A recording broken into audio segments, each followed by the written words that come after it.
How crazy was that one? Well, very frustrating to compete so hard and, battle your way back into it and then not win. I knew we were going to win.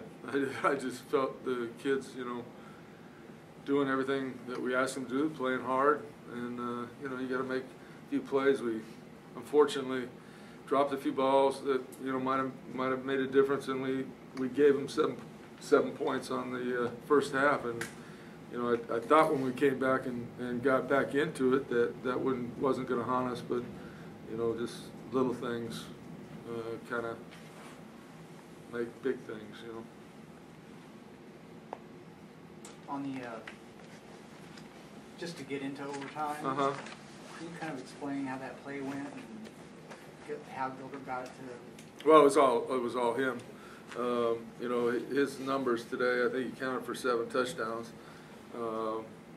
It just shows how competitive the kid is, and that play in particular really showed everything. There's not many guys could have avoided the sack, ran out, and then throw it all the way back across the field and make that play. And of course, Jeremy showed great poise, just keeping his feet in bounds. And it's just too bad it goes to a losing effort, and it would have been a big win.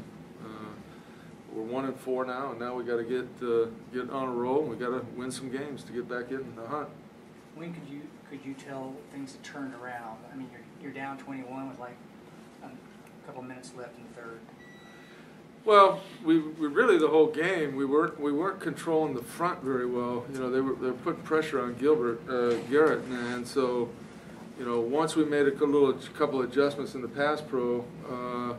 We gave him a little bit more time, and it wasn't anything that was happening. It was just that we weren't blocking him very good, and so we gave him more time. He had a little more time, and we got the ball out, and he threw it accurately.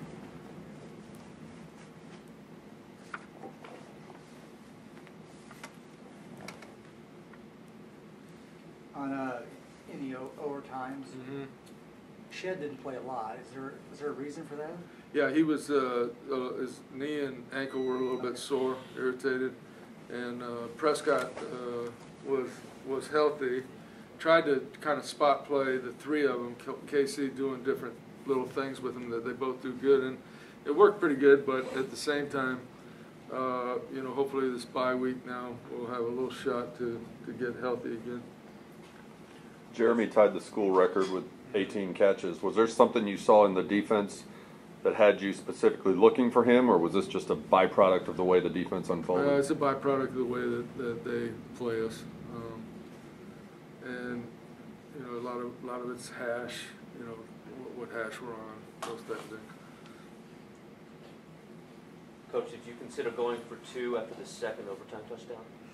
No, I got a rule that you go at home, you kick it, and on the road you go for 2, and that's worked for me over the years, and that's what I do. I was kind of surprised they didn't go for 2, because they weren't on the road, but obviously it worked for them. Kind of same line of thinking in the third overtime to kick the field goal, not go for it in 4. Yeah, you're hoping your defense can stop them, and they have to kick a field goal, and then you go to another overtime. If we hadn't, I think they're going to kick it for sure, and we lose. But we talked about it, but I just said kick it. Make them score a touchdown. What did Coach Flood say to you after the game? Sorry, I didn't see me in pregame warm-up. Okay. What do you tell your team after a loss like this? What I told them out there on the field was that I just knew we were going to win the game, and that I loved them.